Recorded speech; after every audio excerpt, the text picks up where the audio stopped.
Tuhan dan Raja kami. Yes. Kau penebus kami yang hidup, Kau pembela kami yang setia. Dulu sekarang Kau tidak pernah berubah. Kasih-Mu besar bagi setiap kami, lebih besar dari pelanggaran kami, lebih besar dari kelemahan kami, lebih besar dari dosa-dosa kami. Kami mengucap syukur Tuhan. Di sore hari yang indah ini Tuhan, kami boleh menikmati hadirat-Mu di tempat ini Tuhan. Dan sebentar lagi Tuhan, kami akan menikmati kebenaran firman-Mu Bapa. Biar Roh Kudus-Mu yang ambil alih, Roh Kudus-Mu yang berbicara. Biarlah isi hati-Mu Tuhan boleh hamba-Mu sampaikan untuk umat Tuhan di tempat ini. Biar kuasa-Mu Tuhan yang menyempurnakan, sehingga hamba-Mu Bapa boleh menyampaikan dengan leluasa isi hati-Mu ya Tuhan.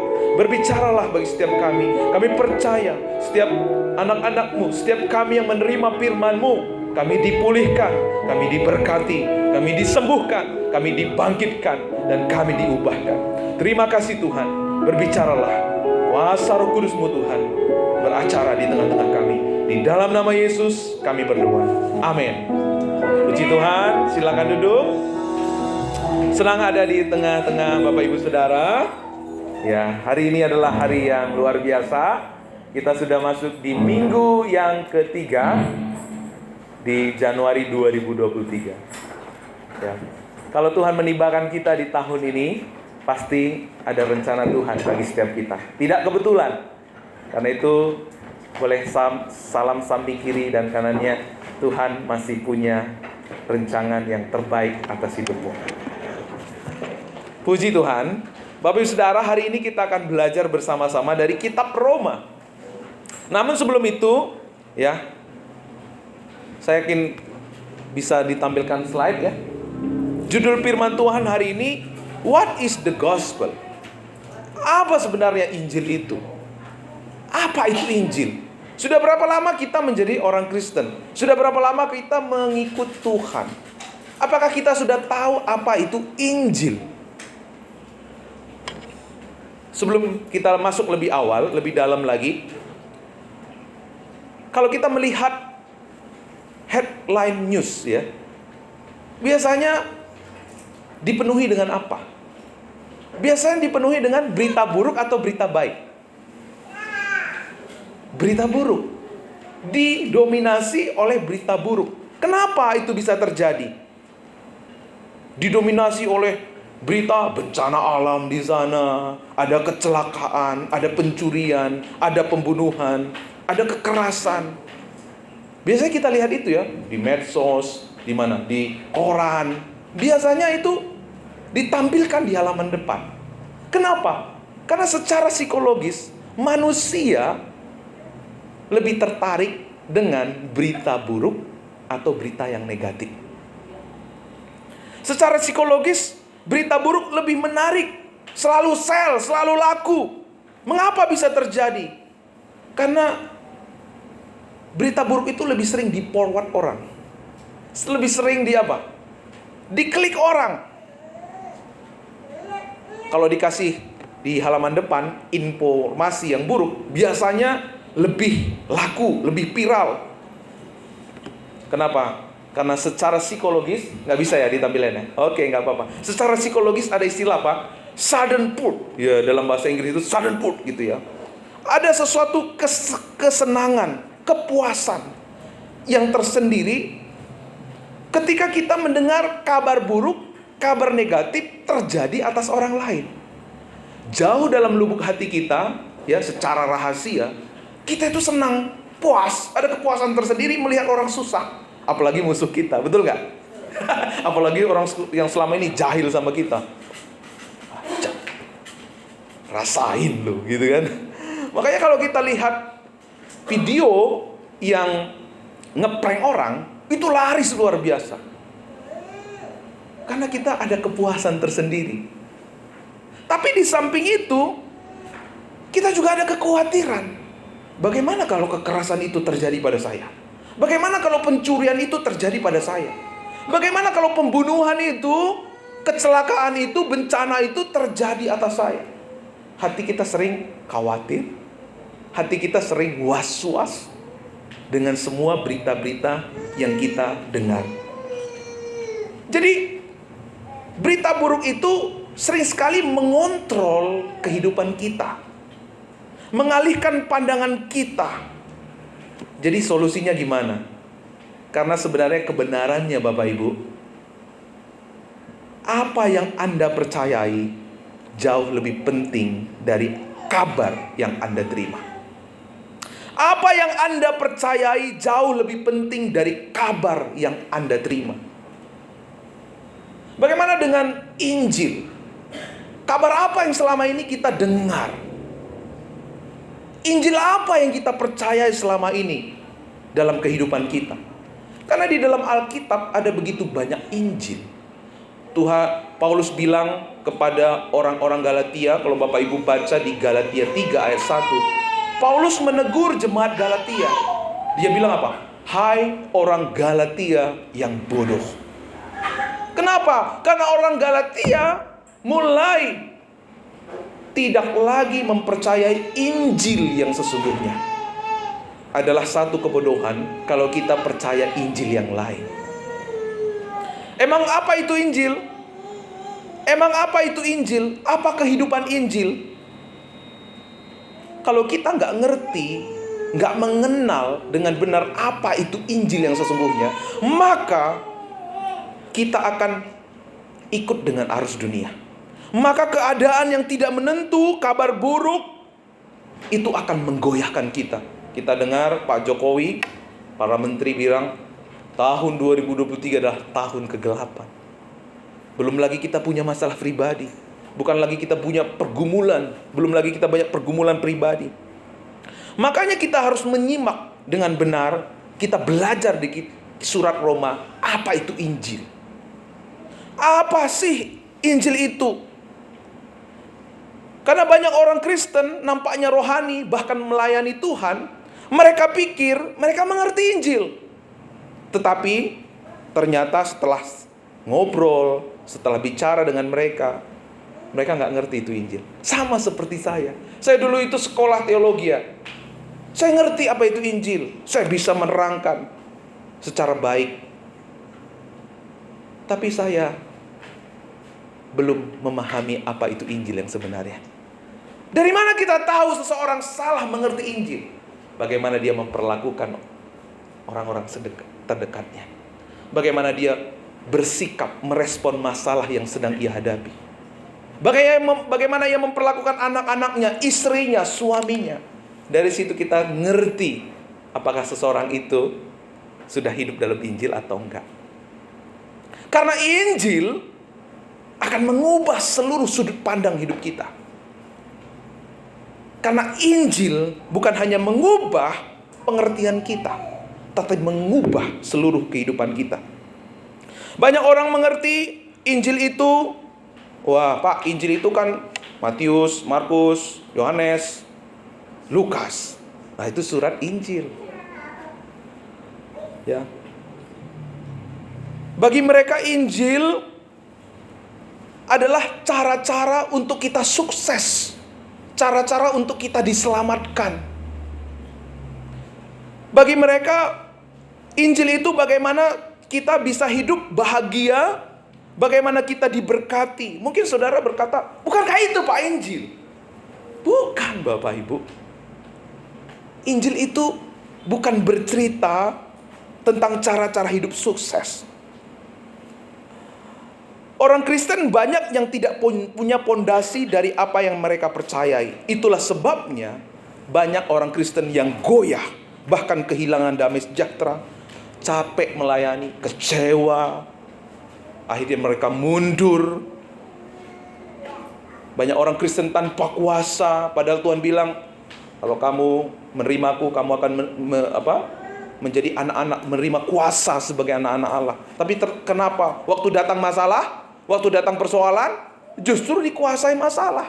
Kenapa? Karena banyak orang Kristen tidak mengerti Injil. Makanya kita harus belajar dari kitab Roma. Apa itu Injil? Ada begitu banyak Injil yang disebutkan dalam Alkitab kita. Tapi hari ini kita mau belajar apa itu Injil dari sudut pandang surat Roma. Apakah Bapak Ibu siap diberkati? Nah, surat Roma adalah masterpiece-nya Roh Kudus lewat Paulus. Michelangelo punya masterpiece, ya. Siapa lagi? Leonardo da Vinci. Itu sangat mahal. Itu sangat luar biasa nilainya. Begitu juga saudara. Kalau saudara mengerti Injil lewat kitab Roma, saudara akan melihat begitu luar biasanya Injil itu. Begitu luar biasa karya Tuhan itu yang Tuhan sudah kerjakan dalam kehidupan kita. Ada begitu banyak tokoh yang diubah lewat kitab Roma. Siapa mereka? Ada tokoh reformator kita, siapa? Siapa? Ya. Martin Luther. Martin Luther mengerti apa itu sola gratia, apa itu sola fide. Hidupnya diubah Tuhan sehingga dia menjadi reformator gereja. Ada seorang biarawan dari Afrika namanya Augustine de Hippel. Mengerti dari kitab Roma, dia mengerti esensi kekristenan. Ada juga William Tyndale. Doa saya hari ini ketika kita belajar dari surat Roma, semua kita hatinya diubah Tuhan. Amin. Hati kita diobrak-abrik sehingga kita mengerti, melihat dengan jelas apa itu Injil. Sehingga kita punya kekuatan. Kita bukan lagi menjadi orang Kristen yang dikuasai oleh situasi, tapi kita menerima kuasa sebagai anak-anak Allah. Amin. Sedikit background surat Roma. Ditulis pada tahun 56-57 setelah Masehi oleh Paulus ketika ia ada di Korintus. Nah, background kitab Roma seperti ini Bapak Ibu. Jemaat Roma itu adalah terdiri dari orang-orang Yahudi yang merantau di kota Roma. Orang Yahudi itu, meskipun mereka sudah percaya Yesus, mereka punya tradisi. Tradisinya apa? Puasa, hari Sabat, mengikuti tradisi hukum Taurat. Mereka sangat legalistik, memegang aturan-aturan agamawi. Tapi di samping itu, karena Injil begitu powerful, akhirnya banyak orang Yunani yang percaya kepada Tuhan. Tetapi orang-orang Yunani itu bertolak belakang dengan orang-orang Yahudi. Kalau orang-orang Yahudi itu begitu legalistik, tetapi orang-orang Yunani yang tinggal di Roma yang percaya Yesus, mereka begitu lisensi. Mereka begitu modern. Orang-orang Yunani itu terkenal dengan apa? Filsafat. Siapa tokohnya? Orang-orang Yunani itu yang kita kenal siapa? Sokrates, Plato. Nah, itu adalah orang-orang Yunani. Mereka begitu kekinian, mereka begitu modern. Jadi ada dua ketegangan kelompok di sana. Ada orang Yahudi yang legalis, memegang aturan-aturan hukum Taurat. Ada orang Yunani yang modern, kekinian, yang fleksibel, yang lisensi. Dua-dua ini bertolak belakang. Kalau orang Yahudi bilang, kita harus menguduskan hari Sabat, kita harus puasa. Tapi orang-orang Yahudi juga bilang, nggak boleh makan ini, nggak boleh makan itu. Tapi orang-orang Yunani, bukankah Tuhan itu adalah Maha Pengasih, Maha Penyayang? Bukankah Tuhan itu sudah menganugerahkan kepada kita keselamatan? Jadi segala sesuatu boleh. Tinggal waktu kita nanti jatuh dalam dosa, tinggal minta ampun. Kira-kira yang baik mana Bapak Ibu? Yang mana yang baik? Dua-dua tidak baik. Dua-dua ini adalah musuh Injil. Bukankah ini yang terjadi di gereja masa kini? Ada gereja-gereja yang memegang aturan begitu kerat gitu ya. Ada gereja-gereja yang gak boleh itu, gak boleh ini. Kalau kita datang ke sana pusing banget, ini nggak boleh, itu nggak boleh minum teh, nggak boleh nggak boleh makan ini makan itu gitu ya. Tapi ada gereja yang sembrono, lisensi tadi. Tuhan kita kan murah hati Pak, ya nggak apa-apa lah, kita dosa dikit-dikit, ntar kita juga minta ampun, selesai, ya kan? Ini adalah gambaran kekristenan masa kini. Dan kalau kita hidup di dalamnya, kita nggak mungkin hidup dalam rencana Tuhan. Kalau kita hidup di dalamnya, pasti kita sama seperti dunia ini. Jadi bagaimana kita menghadapi ini semua? Lewat surat Roma hari ini kita belajar dari seorang rasul yang luar biasa, yaitu Paulus. Ayat pertama, Roma 1 ayat yang pertama. Dari Paulus, hamba Kristus Yesus yang dipanggil menjadi rasul dan dikuduskan untuk memberitakan Injil Allah. Nah, apa arti hamba? Paulus memperkenalkan dirinya hamba Kristus. Apa arti hamba? Kata hamba di sini berasal dari kata asli doulos. Sama-sama sama saya katakan doulos. Doulos. Iya. Supaya nggak lupa ya, doulos. Doulos itu apa? Orang yang berhutang banyak, ia nggak bisa bayar hutangnya, ya. Lalu orang itu harus menjadi budak. Nih misalnya abang ini, abang yang main keyboard, ganteng. Saya punya utang sama abang. Saya nggak bisa bayar hutang saya. Aduh pak, saya nggak bisa bayar hutang. Udah deh, saya jadi budak abang deh. Ini tradisi Roma, ini tradisi Yahudi ya. Saya menjadi budak buat abang ini. Tapi pada tahun yang ketujuh sesuai dengan aturan hukum Musa adalah tahun kelepasan. Saya merdeka. Abang siapa namanya? Bang Arthur bilang, Pak, Bapak sudah boleh merdeka Pak. Tapi waktu saya merasakan kebaikannya, kasihnya, perhatiannya selama ini, saya mulai melihat ke belakang. Wah, selama ini saya hidup dalam hutang. Selama ini saya hidupnya susah. Tapi waktu saya hidup dengan Abang Arthur, hidup saya berubah jadi lebih baik. Saya gak pernah mendapatkan kasih sayang di luar sana seperti dia. Saya tidak pernah menerima perhatian seperti ini di luar sana. Akhirnya saya berkata, saya datang kepada hakim di pintu kota. Hakim, saya tidak jadi memilih untuk merdeka. Saya memilih menghambakan diri kepada Abang Arthur. Karena saya tidak pernah menemukan kasih perhatian selama ini di luar sana. Saya mau menjadi budaknya. Itulah arti kata doulos.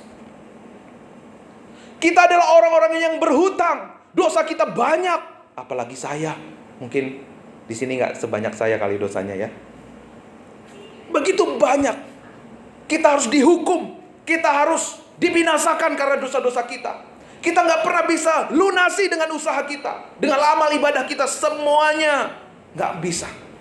Makanya Tuhan bilang, kamu itu seperti kain kotor, nggak bisa layak dengan perbuatan kita.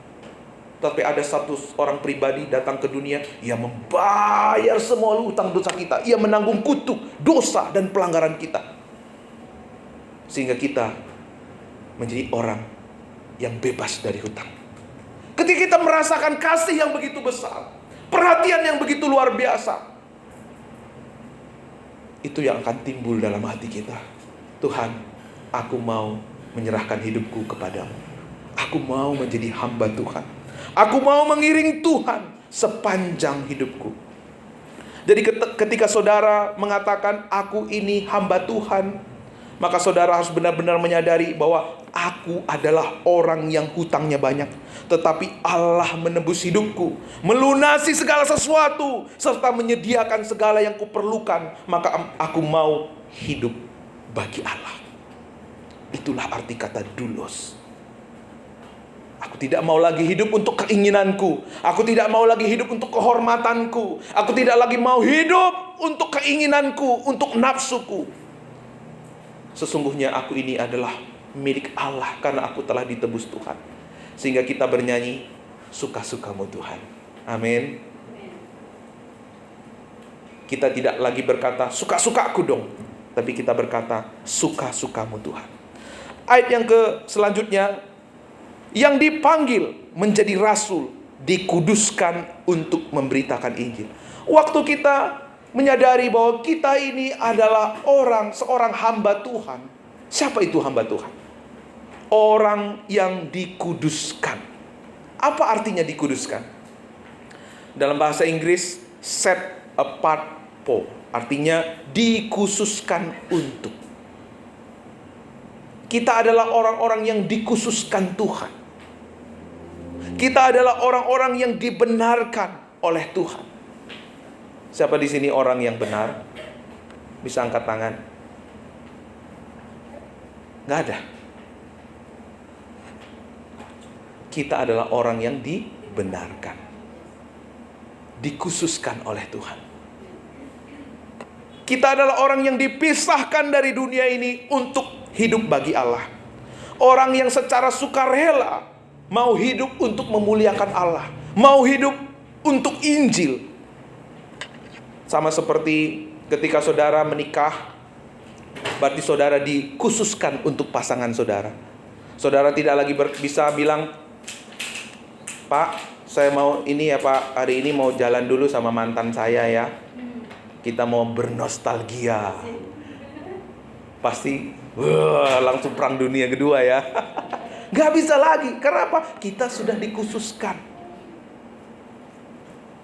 Waktu kita menyadari kita ini adalah hamba Tuhan, saya dikhususkan untuk kemuliaan Tuhan, saudara mengerti siapa yang saudara layani. Hati kita dikhususkan untuk apa selama ini? Hati kita dikhususkan untuk siapa selama ini? Apakah masih untuk diri kita? Apakah masih untuk keinginan kita? Apakah masih untuk segala sesuatu yang menawan hati kita yang ada di dunia ini? Ya, di dalam Kolose 1 ayat 16, di sana juga dijelaskan secara gamblang buat kita bahwa segala sesuatu diciptakan oleh Dia dan untuk Dia. Kita tidak pernah diciptakan untuk diri kita sendiri. Kita nggak pernah diciptakan untuk memuaskan dunia ini. Sama seperti HP ini. HP ini boleh nggak saya pakai untuk ganjel meja gitu ya? Bisa nggak? Ya, boleh, bisa loh Bu. Meskipun ini HP murah, bisa Bu. Bisa. Tapi masalahnya apa? Waktu saya duduk, ini hancur, rusak. Bisa mah bisa. Seperti itu juga ketika Tuhan menciptakan kita, kita nggak hidup dalam rencana Tuhan. Kita nggak hidup sebagai hamba Tuhan. Kita nggak hidup sesuai dengan rencana Tuhan. Gitu-gitu dikhususkan. Bisa nggak hidup? Bisa. Tapi waktu saudara hidup untuk semuanya itu, untuk keinginan saudara, untuk nafsu saudara, disitulah saudara hidupnya semakin rusak. Disitulah hidup kita semakin porak-poranda. Disitulah kita hidup nggak karu-karuan. Karena Tuhan tidak pernah merencang kita untuk hidup bagi diri kita. Kita direncang dari awal untuk hidup bagi Allah. Yang mengerti katakan amin. Begitulah manusia. Kita hidup untuk Tuhan. Kita bukan hidup untuk ciptaan. Waktu Adam dan Hawa jatuh ke dalam dosa, mulai waktu itu manusia kehilangan arah. Tadinya manusia dikatakan berkuasalah atas burung-burung di udara, atas binatang-binatang. Tetapi waktu manusia jatuh ke dalam dosa, apa yang terjadi? Bukan berkuasa, tapi dikuasai. Kenapa? Karena manusia mulai hidup untuk keinginannya. Waktu kita hidup untuk keinginan kita, kita tidak bisa melihat rancangan Tuhan terjadi atas hidup kita. Kita semua didesain untuk menyembah. Jika kita tidak menyembah Tuhan, maka apa? Kita akan menyembah yang lain. Dosa pertama yang dilakukan Adam bukanlah ketika ia makan buah pohon larangan. Tapi dosa pertama apa? Ketika dia menjadi Tuhan atas dirinya. Jadi saudara yang dikasihi Tuhan, apa tujuan akhir manusia diciptakan? Tujuan kita diciptakan untuk menyembah dan memuliakan Tuhan. Waktu kita sadar untuk apa kita hidup, kita mengerti siapa yang kita layani. Hati kita dikhususkan untuk apa? Untuk siapa? Kita semua adalah penyembah. Kalau kita tidak melayani Tuhan yang benar, maka kita sebenarnya sedang melayani Tuhan yang palsu. Dalam 1 Korintus 6 ayat 28, sebab kamu telah dibeli dan harganya telah lunas dibayar. Karena itu, muliakan Allah dengan tubuhmu. Tuhan sudah menebus kita. Kita sudah menjadi milik kepunyaan Tuhan. kita dikhususkan untuk hidup bagi kemuliaan-Nya. Karena itu di kalimat selanjutnya dikatakan, untuk apa kita dikhususkan? Untuk apa Bapak Ibu? Lihat Alkitabnya. Untuk apa? Roma 1 ayat 1. Ayo lihat Alkitabnya. Untuk apa? Di depan, memberitakan Injil. Nah, di sini sesuai dengan judul kita malam ini. Apa itu Injil? Apa itu Injil Allah? Injil itu dalam bahasa Inggris gospel ya. Gospel itu artinya the good news atau God's good story. Berita baik tentang Allah. Ya, apa itu gospel? Nih, saya kasih contoh. Gospel ini seperti itu. Ada satu kerajaan.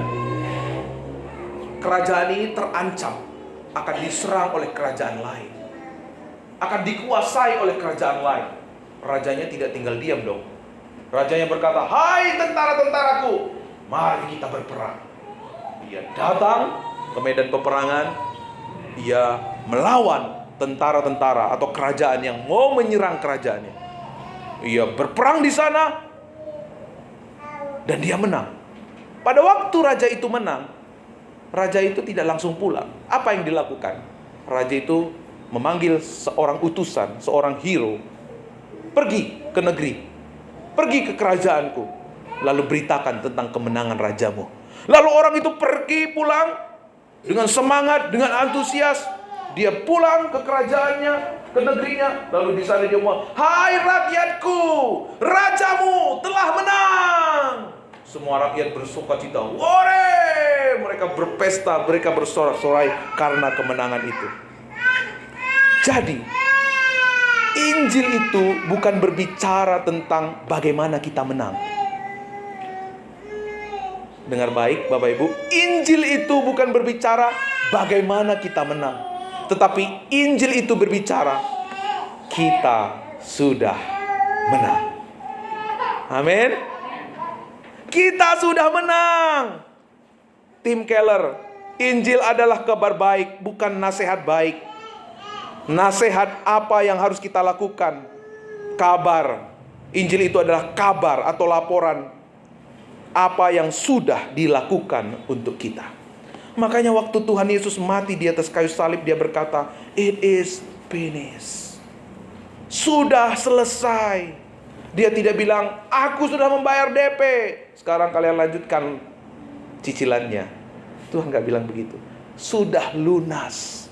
Tuhan tidak bilang, "Aku sudah berjuang menggenapi hukum Taurat, sekarang kalian hiduplah berjuang menggenapi hukum Taurat dalam hidup kalian."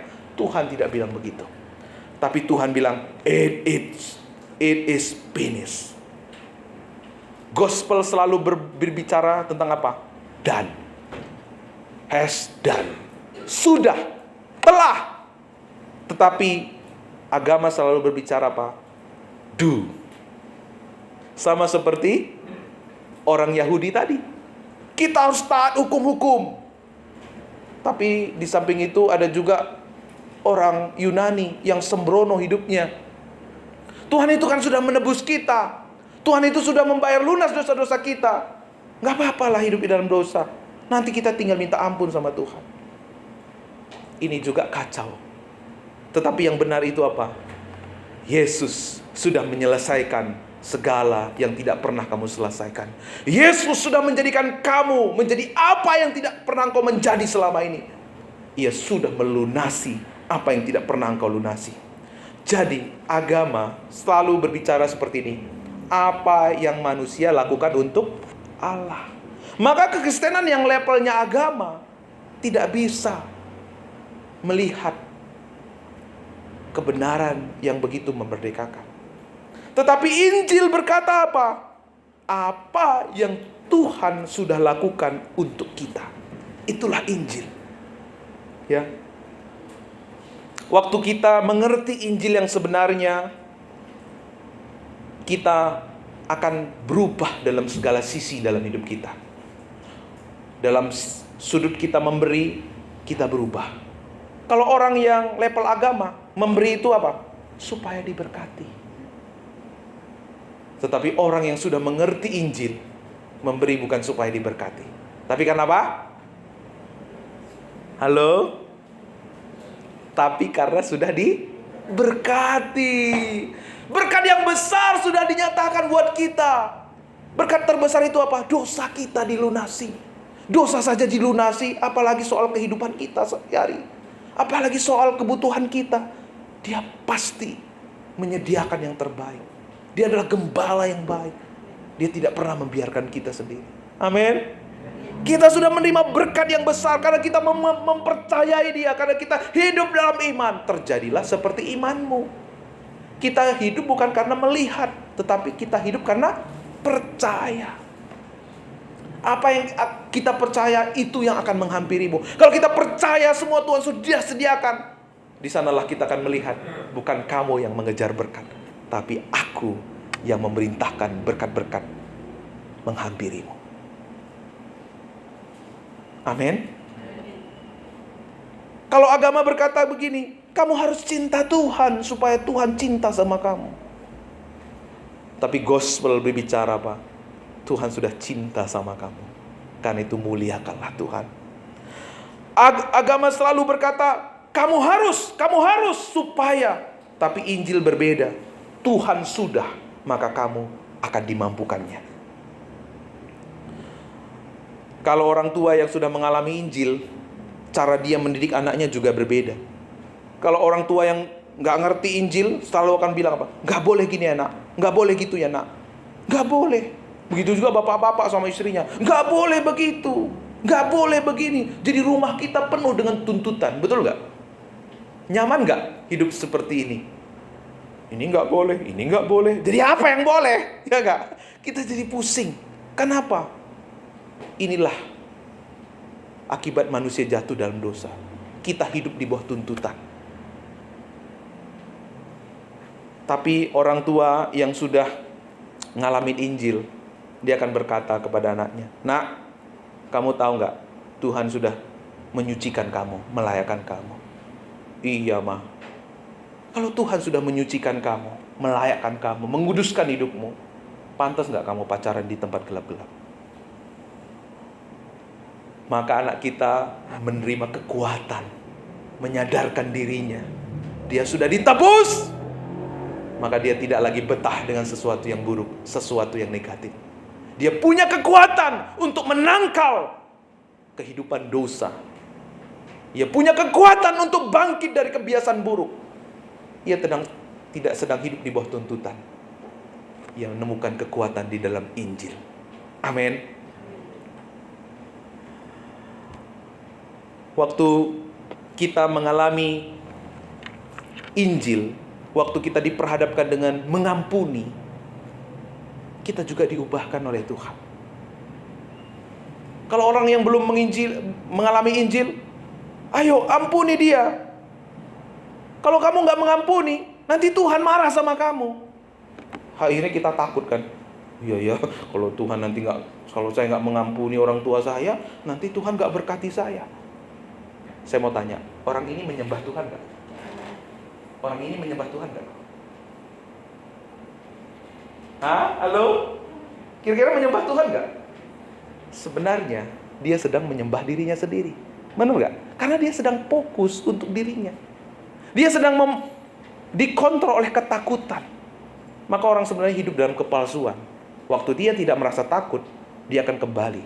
Maka saudara, agama tidak pernah bisa mengubah manusia. Agama mungkin bisa mengubah manusia, tapi hanya dari casingnya saja. Hanya modifikasi perilaku. Maka hari ini saudara bersyukur mendengar Injil. Karena hanya Injil yang bisa mengubah kita. Hanya Injil yang akan mentransform hidup kita. Dari dalam, bukan dari luar. Kita gak akan betah lagi dengan semua kebiasaan-kebiasaan dosa. Waktu kita diperhadapkan dengan memberi, kita punya pengertian. Kalau kamu sudah diberkati Tuhan, kalau kamu sudah diberi anugerah Tuhan yang begitu besar, pantas gak kamu memberi dengan separuh-separuh? Pantas gak kamu melayani dengan asal-asalan? Kita gak. kita punya kekuatan untuk memberikan yang terbaik untuk Tuhan. Itulah kehidupan Injil. Kehidupan Injil. Waktu kita berdoa juga kita diubah. Bukan lagi seperti kalau agama selalu mengejarkan ya, kalau berdoa itu Tuhan mohon, Tuhan mohon, Tuhan kasih Tuhan. Tuhan dengar nggak Tuhan saya berdoa? Kalau Tuhan nggak bisa dengar lagi saya berdoa, biar Tuhan saya yang gantikan Tuhan di atas sana. Biar saya jawab doa-doa saya. Kan gitu ya. Nggak lucu ya. Tapi seringkali kita dalam doa kita memaksa Tuhan. Kita mewarning Tuhan. Kita nggak pantas. Karena kita punya konsep yang salah tentang Injil. Injil apa yang selama ini saudara percayai? Siapa yang sebenarnya selama ini saudara layani? Kalau kita nggak mengerti Injil, kita hanya hidup, kekristenan kita hanya level agama. Tidak ada kuasa di dalamnya. Saudara beruntung mendengar ini. Saya nggak pernah dengar khotbah ini. Yang saya dengar tips-tips, bagaimana tips sukses, bagaimana kita menjadi orang yang diberkati, tipsnya ini. Itu tips-tips itu hanya bertahan 2 minggu paling. Tapi waktu saudara mengerti kebenaran ini, saudara bukan hanya menjadi orang Kristen level agama, tapi menjadi orang Kristen yang penuh kuasa. Amin. Ya. Paradigma kita semuanya akan diubah. Kita menginjili, melayani, kita berdoa. Berdoa bukan lagi memohon-mohon, menyogok Tuhan begitu ya. Tapi kita akan berdoa dari apa? Dari titik kemenangan. Tuhan, aku percaya janji-Mu ya dan amin. Aku mau hidup memuliakan Engkau. Karena itu hari ini aku akan melihat penyertaan-Mu yang nyata di sepanjang hidupku. Kita memberi bukan lagi supaya diberkati, tetapi kita memberi dari kelimpahan yang Tuhan sudah anugerahkan kepada kita. Kita berbuat baik bukan lagi supaya orang lain berbuat baik kepada kita, tetapi karena Tuhan sudah berbuat baik kepada kita. That is gospel. Inilah Injil Allah. Injil bukan bicara tentang konsep, tapi berbicara tentang pribadi Allah. Ayat 2-4. Injil itu telah dijanjikannya. Ayo kita baca sama-sama supaya saya tidak hanya saya yang ini ya. 1, 2, 3 ya. Injil itu telah dijadikannya sebelum dengan perantara nabi-nabinya dalam kitab-kitab suci tentang anaknya yang menurut daging diperanakkan dari keturunan Daud. Ayat 4. Menurut roh kekudusan dinyatakan oleh kebangkitannya dari antara orang mati bahwa ia adalah anak Allah yang berkuasa, Yesus Kristus Tuhan kita. Jadi Injil itu bukan berbicara tentang konsep, teori, cara-cara, tapi Injil itu berbicara tentang siapa? Pribadi Yesus Kristus. Seorang pribadi, bukan sebuah konsep. Injil itu tentang Yesus. Maka waktu Yesus diperhadapkan dengan orang-orang Farisi dalam Yohanes 5 ayat 39 sampai 40, Tuhan Yesus menegur orang-orang Farisi pada waktu itu. Yesus berkata, kalian mempelajari Alkitab sebab menyangka bahwa dengan cara itu kalian mempunyai hidup sejati dan kekal. Ini sama dengan orang-orang Yahudi tadi, legalis gitu ya. Dan Alkitab itu sendiri memberi kesaksian tentang aku, tetapi kalian tidak mau datang kepadaku untuk mendapat hidup kekal. Yesus sendiri bilang kepada mereka, kalian pikir dengan membaca kitab-kitab suci kalian itu diselamatkan. Padahal akulah keselamatan itu. Akulah Tuhan itu.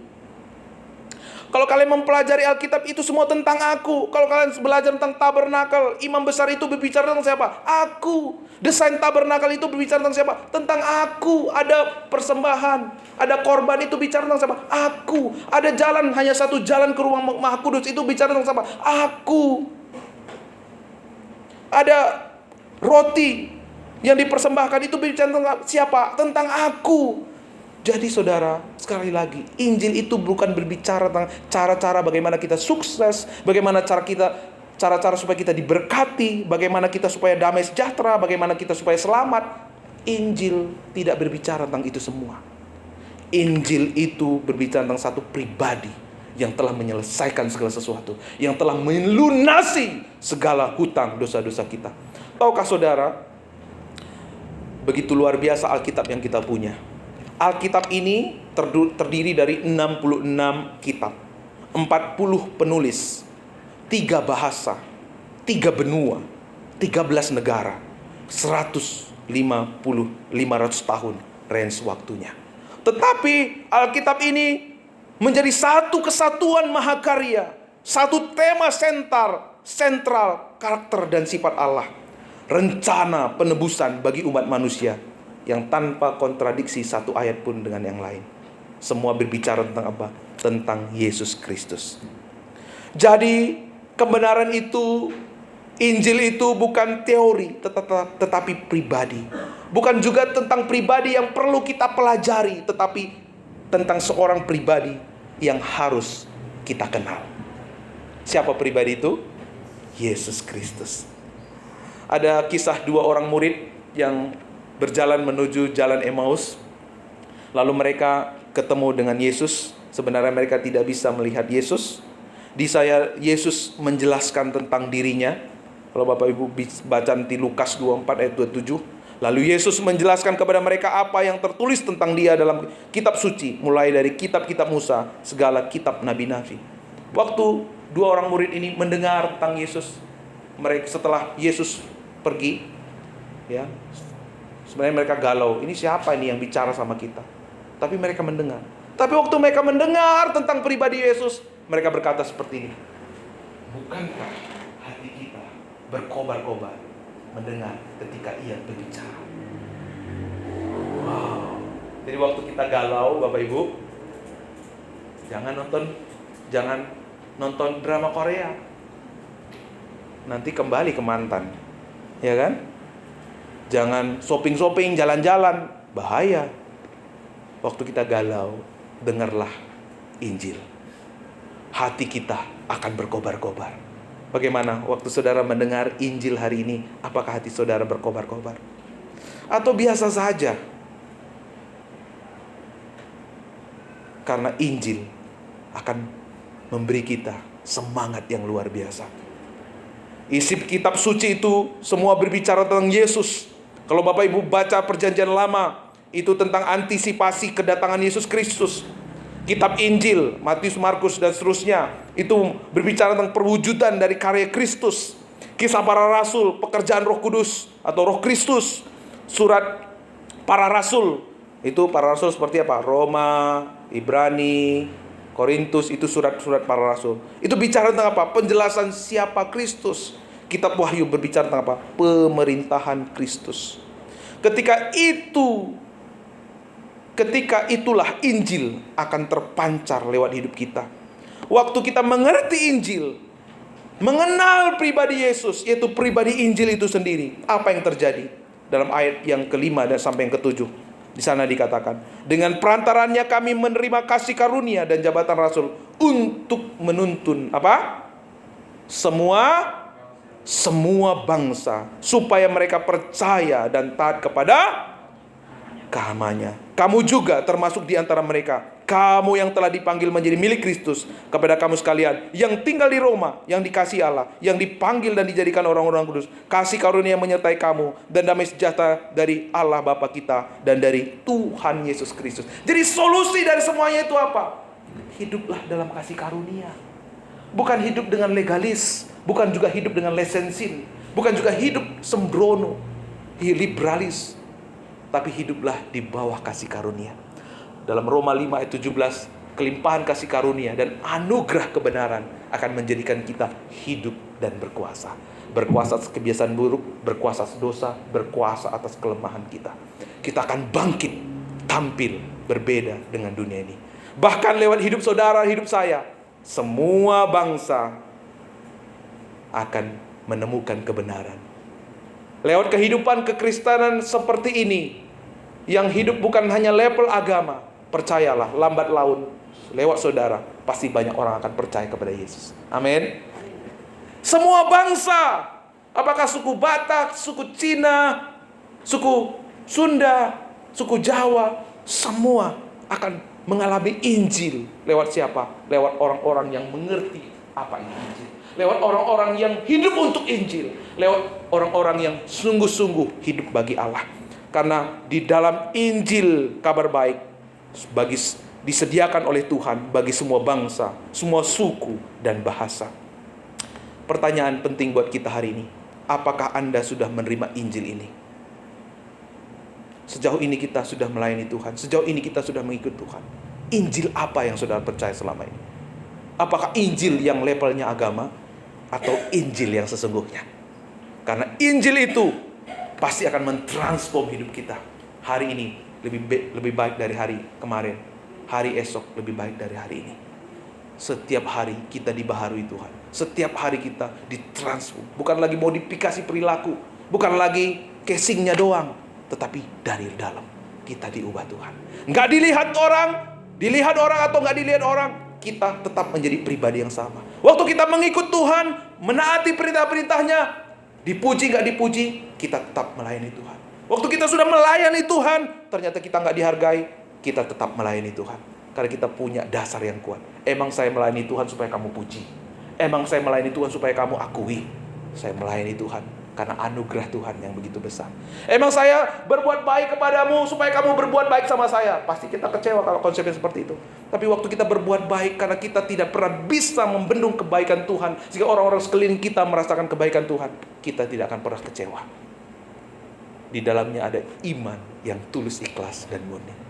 Itulah yang akan terpancar hidup saudara, hidup saya. Hidup kita tidak pernah sama. Hidup kita pasti memuliakan Tuhan. Kita tunduk kepala. Bapa, terima kasih buat firman-Mu. Hamba-Mu sudah selesai berkata-kata. Biarlah kuasa Roh Kudus-Mu Tuhan menyempurnakan setiap kata-kata yang keluar dari hamba-Mu. Biar isi hati-Mu Tuhan boleh mendarat dalam setiap hati kami. Dan biar firman-Mu Bapa menjadi bagian kekal yang tidak pernah diambil oleh apapun dari dunia ini. Kami percaya Bapa, setiap firman-Mu tidak kembali dengan sia-sia. Tidak seorang pun jemaat-Mu yang keluar dari tempat ini dengan hati yang sama. Mereka diubah Tuhan, dibangkitkan Tuhan, dipulihkan Tuhan. Hidup bagi kemuliaan nama Tuhan. Bapak Ibu Saudara, mari ambil waktu kesempatan saat ini. Buka hatimu, biarkan Tuhan berbicara kepadamu pribadi lepas pribadi. Siapakah yang saudara layani selama ini? Injil apa yang saudara percaya selama ini? Apakah Injil sudah menjadi kehidupan dalam hidupmu? Apakah Injil sudah mentransform hidupmu? Atau hanya selama ini engkau mengikut Yesus hanya sebatas agama? Tuhan mengerti keletihanmu. Tuhan tahu kekhawatiranmu. Ia mau mengangkat hidupmu, Ia mau memulihkan engkau, Ia mau membaharui hidupmu. Kalau selama ini saudara belum mengalami Injil apa yang saudara dengar hari ini, buka hatimu. Minta Roh Kudus memateraikannya dengan baik dalam setiap hati sanubarimu. Dan kalau saudara memang sudah mengerti Injil, memahami Injil, mengenal Injil dengan baik dan benar, minta pada Tuhan saudara supaya kita semakin bertumbuh di dalamnya. Apakah akhir-akhir ini saudara merasa letih? Ada kekecewaan ketika mengikut Tuhan? Berulang-ulang jatuh dalam dosa yang sama. Berulang-ulang merasa kecewa. Hari ini ada Tuhan hadir untukmu. Dia sanggup memulihkan engkau. Dia sanggup mengangkat hidupmu. Mari buka hatimu. Datang kepada Tuhan pribadi lepas pribadi. Ia mau memakai hidupmu lebih lagi. Ia belum selesai dengan engkau. Kalau Tuhan menibakan engkau di tahun ini, ada rancangan yang ajaib dan luar biasa. Ada puji-pujian kemenangan yang Tuhan mau nyatakan lewat kehidupanmu. Terima kasih Tuhan. Kau berbicara buat setiap anak-anak Tuhan di tempat ini. Kuasa kebenaran-Mu memerdekakan. Kuasa kebenaran-Mu memulihkan. Roh-Mu mengurapi setiap anak-anak